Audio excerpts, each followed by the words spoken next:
Greetings, dear ones. I'm Kryon of Magnetic Service.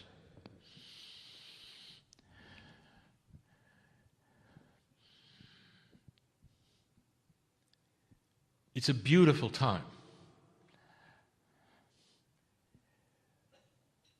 And if I told you that I know who is here, would you really understand that?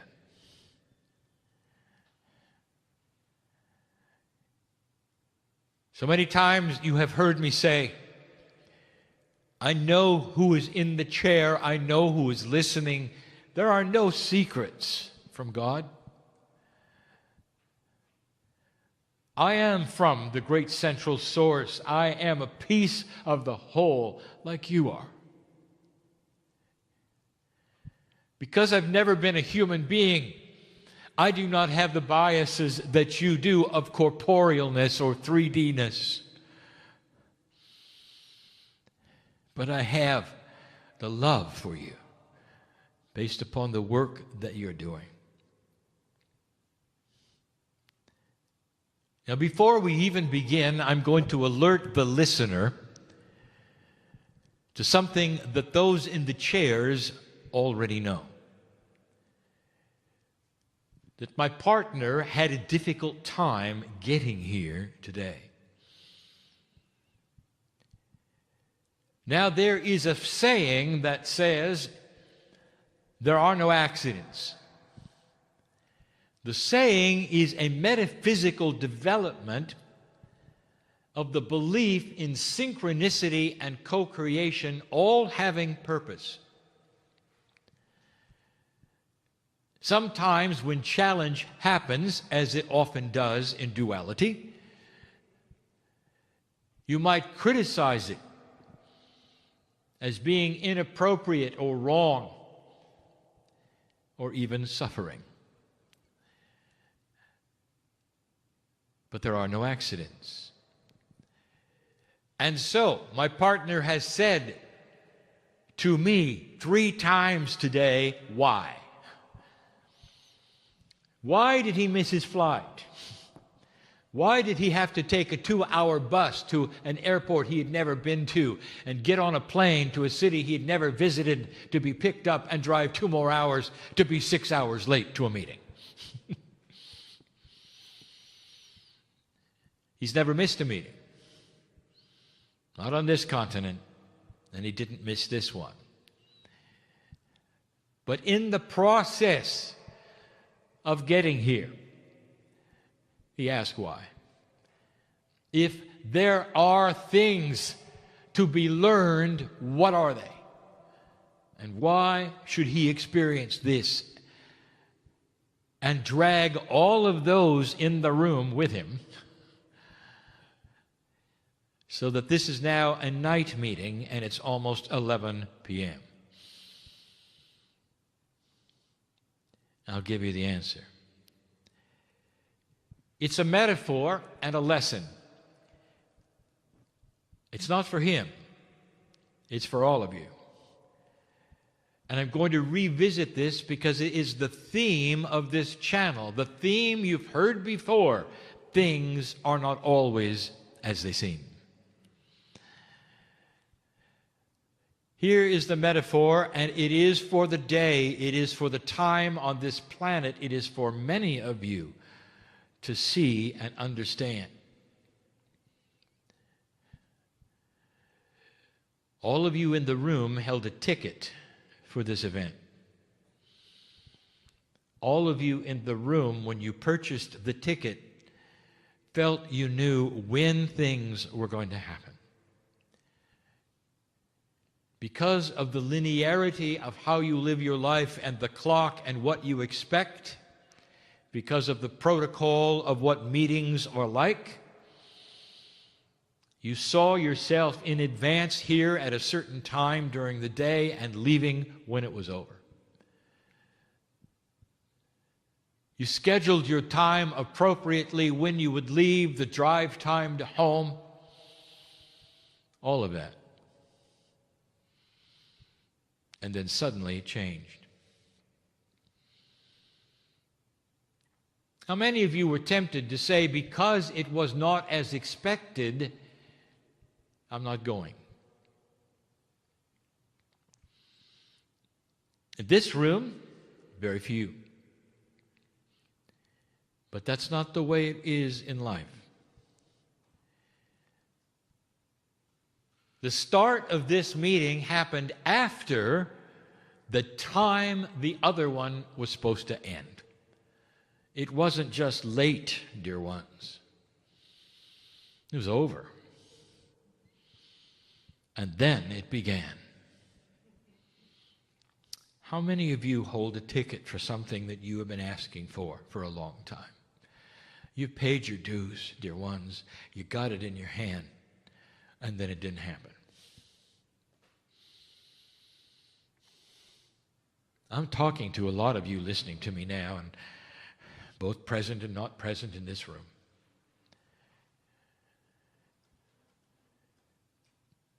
And how do you feel about it? When the things have not transpired as you thought they should. In fact, it's gone beyond being late. It looks like they're not going to happen. The healing that has been promised to you, the associations, the business, the reawakening. There are so many. I know who you are. And in linearity, you are disappointed. The things around you are not unfolding as you thought they would, as you were expected they would, all your life perhaps. You come to this point and there's a change. And you're sitting there by yourself holding the ticket. And you don't know why it's happened. And here's what I want to tell you for this instance. I want you to notice what this metaphor was today. You were asked to wait. And it didn't happen, and it didn't happen. You were asked to trust that it would, and it didn't happen. And then way after the fact, when it was even supposed to be over, there was still the chance it wouldn't happen. And then it did. For those in the room, in this tiny little metaphor, the entire meeting has now happened and you are at the end of it. And you can look backwards and you can say to yourself, I'm glad I didn't go home. You can say, I'm glad I waited through it. I had the ticket and I got what I came for. I want to make a statement to you that God loves you enough to honor the ticket. Maybe not in a time frame that you like or that you expect, but you wouldn't have the ticket if it weren't supposed to happen. Do not despair. These things are not always what you expect. Can you go the whole route?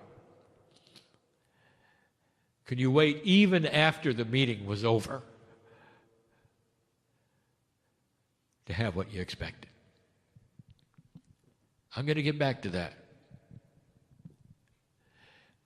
I want to review a little bit of history and fill in the cracks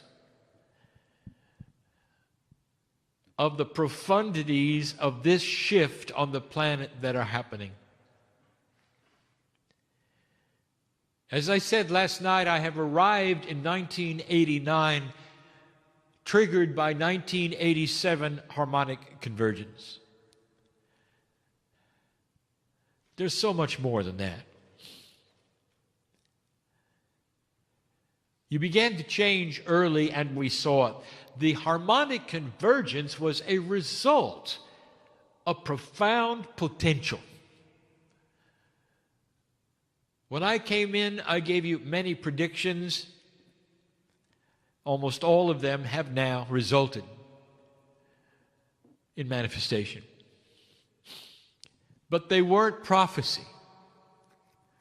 And I want you to understand the difference. You have today's technology which allows you to see storms coming 1,000 miles away. You can prepare a week in advance for something that may hit you. And you'll be ready. If somebody were to do that 200 years ago, without the instruments, and say a storm is coming in a week, and then it did, they would be put on a pedestal. They would have shamanic abilities. They would be a holy person who could predict. So what was the difference between a shaman and a meteorologist? And the answer is that the meteorologist could see it coming and tell about the potentials from a distance. In 1987, that's what happened. We could see it coming. And in 89, when I came in and began the channeling, telling you the shift is at hand, the battle is at hand, light versus dark will be what you face from now for a few years. You will have no Armageddon. The magnetic grid will shift and change. These were not prophecies. They were potentials based on a long range that we could see. We saw how humanity was shifting and changing in ways you could never see independently. For we had a picture of billions of souls all at once. I want you to understand that because of what I'm going to tell you next. We still have these potentials. We can still see what's coming based upon the same principles that allowed us to give you the first prophecies we gave you, which were potentials. We wrote about the indigo children because they were forerunners. Before the shift occurred, humanity started to change. The DNA actually within these children was different than yours. And it was different not in a chemical way, but in a quantum way. You're not going to see it in the microscope, dear ones. But you can see it in the actions and the consciousness that's represented. This was not a prophecy. We saw it coming based upon the potentials of human consciousness.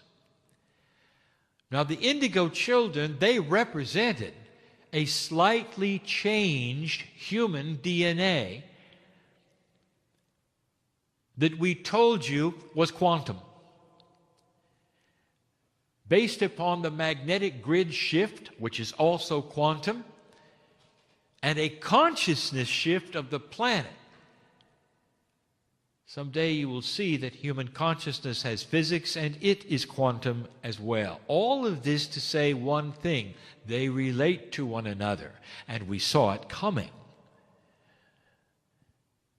And it was, and it did. Isn't it interesting that more than 10 years before a potential shift on the planet, that the kids started to change anyway? Before December 21st, the middle of the precession of the equinoxes, way before it, the beginning of the shift represented in the children of the planet began anyway. I want you to pay attention to this, because this is the way it works. There is an anticipation factor. It has begun already. There are those human beings whose DNA is working above 33%, and you're going to recognize them and see them clearly. And some of them will take the form of children geniuses, and there's going to be far too many for coincidence. It's not a prediction, dear ones. It's a potential. One of the attributes of an increased DNA functionality is increased wisdom, increased intelligence, and the ability to see system resolution faster. Some of the indigo children already have that ability. Some of you are starting to receive it without having to come in again. That's what I want to talk to you about. What do you think calibration and recalibration is really about? Come on. Is that to make you feel better? Well, how do you feel? Because it's not done, and you know it's not done. There are gifts being given to you right now, before the battle of dark and light has even actually begun. We are changing your DNA because you've asked for it, because you passed this marker. And the result, dear ones, is that corporally you are uncomfortable. This is all coming back. Did you hear me? How many of you lost your joy to live? Don't despair. The ones not in this room, necessarily the ones listening, don't despair, because that joy is going to come back. How many of you just have had a bad day and remember it and went into perhaps a minor depression only to have it all come back later, and in retrospect you said, wow, I'm glad I didn't make any decisions when I was depressed. Well, I want you to think about that, because you need to hear that right now. This is not the time for some of you to be making decisions.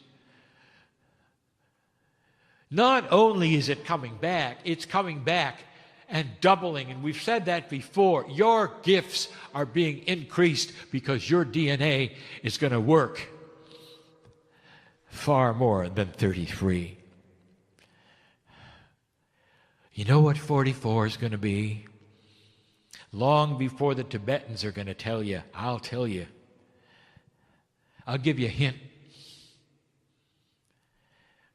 4 is indeed a Gaia number, and that is something to look at. Is there perhaps a link to Gaia that you haven't seen before? Let me ask you a question. Why are the cetaceans in the Gaia group? That's just a little hint. What is 4 and 4 together? Manifestation. What is it that you might manifest when you get to 44? I will tell you that. Peace on earth. That is the potential. That's not the storm coming. That's the sun coming out. I've never told you that before, did I? See, things are not always as they seem. Things clear. And I can reveal things that perhaps I couldn't reveal last week, because the potentials are that much grander today than they were last week.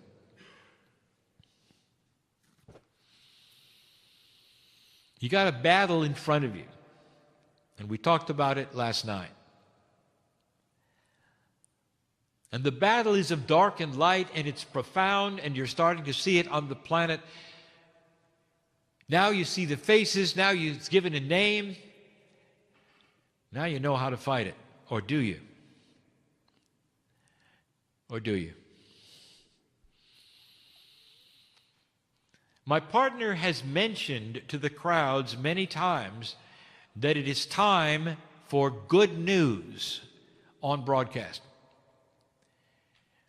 That it has taken hold on what you have called the internet before. And that various videos go viral that are heartwarming and beautiful. Going viral, my partner says, means tens of millions of people see them over and over and tell their friends. They're heartwarming. They make you feel good. Stories of courage and heroicness, children doing things the rescue of animals, animals talking to humans, all manner of things. We told you that it's time for this to hit mainstream television.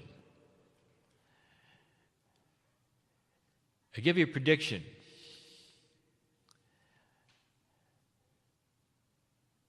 The one who decides to fund this for the first time will have the same kind of fame that the one did who decided to start something called Google or something called Facebook.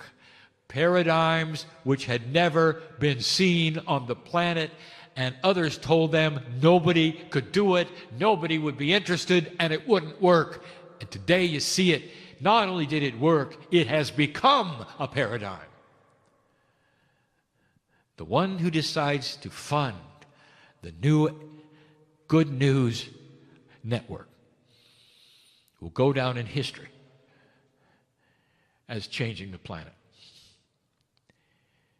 The one who had the insight and the vision to know how new humans are thinking and make a commercial endeavor about it. Make no mistake, I'm not telling you that there is supposed to be a television channel that is New Age or that has Kryon. Hardly. Just let it be like the internet.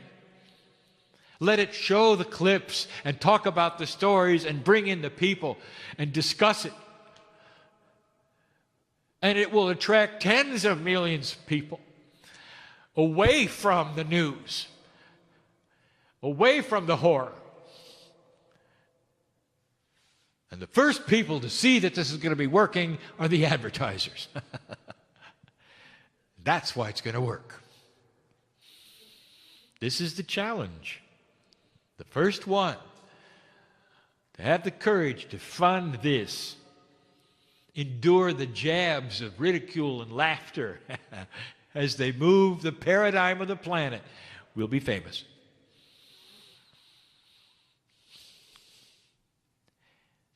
There's someone listening right now and they're saying something, and I want to repeat it. Now, somebody's listening now, I don't mean in the room. This is a hard concept for you, isn't it? That there's somebody in your future listening to this, and I know what they're going to say. Now, that is not prophecy, because I know who they are. And they will say, Kryon, this is ignorance and innocence, naivety.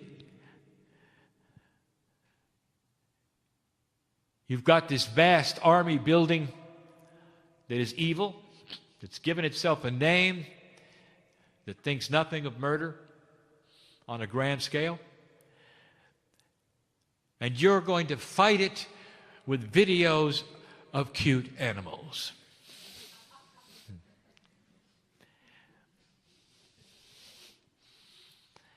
That's not going to work, they'll say. And here's what I'm going to tell you. Oh, yes, it is. You don't know what I know.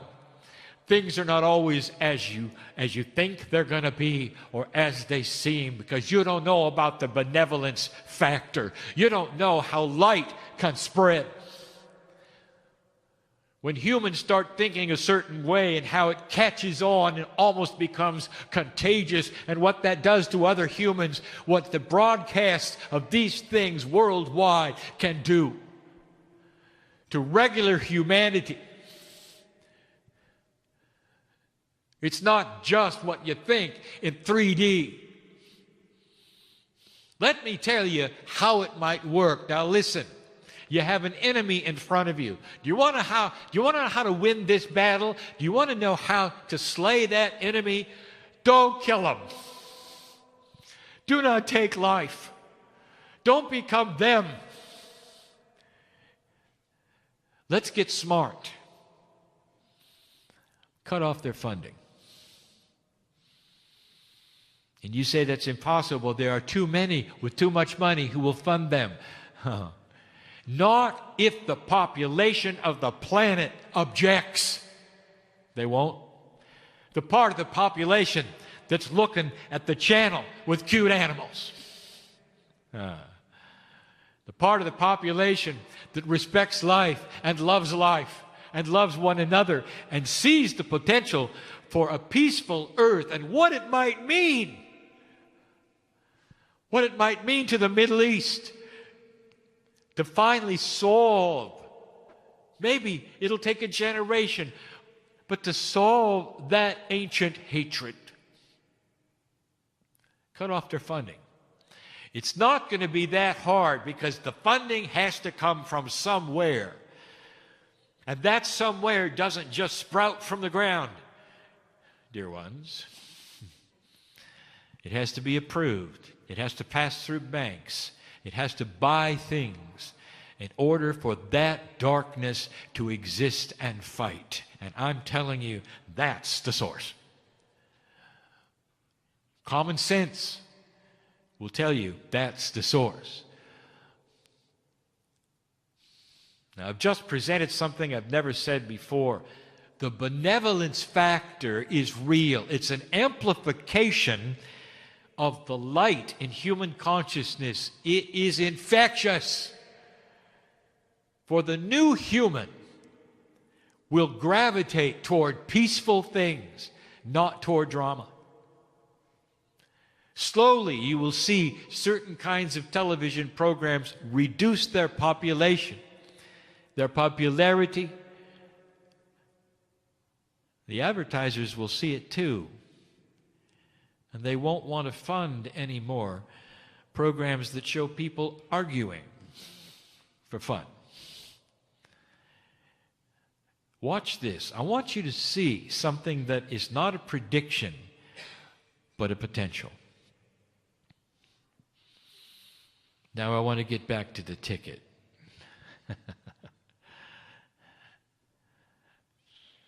In 1987, you might say humanity purchased a ticket for a meeting. And the meeting would have a name: the New Jerusalem. And some of you know what I'm talking about. The city on the hill in peace. As goes Israel, goes the earth. And that is the focus. And that is the ticket that you have. Peace.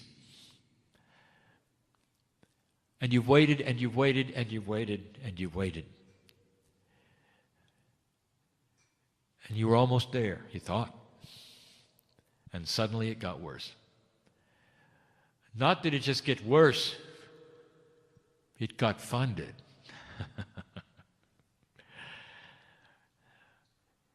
They can't win, dear ones, because you got a ticket. How long is it worth waiting for? And what are you going to do? Are you just going to hold it in your hand? Are you going to suffer through it? Are you going to be a victim wondering when it's going to happen? Or are you going to hold it up high and say, we deserve this, and it's coming. Let's go. Let's figure out how to defeat the darkness. We'll start with yourselves, becoming more gentle to one another, practicing on a micro level what the macro consciousness of the planet will have to learn. How long will it take? How long will you wait? The next time you're born, yes, when you reincarnate, if this earth is not yet in peace, I'm going to tell you esoterically, metaphorically, metaphysically, when you are born, you'll be holding a ticket. You will come in with this attribute. This is what you're going to want as a child. This is going to be your passion, and everything you see around you, if it doesn't agree with this, you're going to fight it. And you're going to fight it with that which you know works. integrity, honesty, gentleness, compassion, action. It's infectious. That's the factor nobody expects because it's not in 3D. It's not a prophecy. It's a fact. It's coming. And we see it. You've got the tickets. Don't put them away. Don't tear them up. Don't be discouraged. Hang in there. Because things are not always as they seem. I know your name. And I'm proud of you.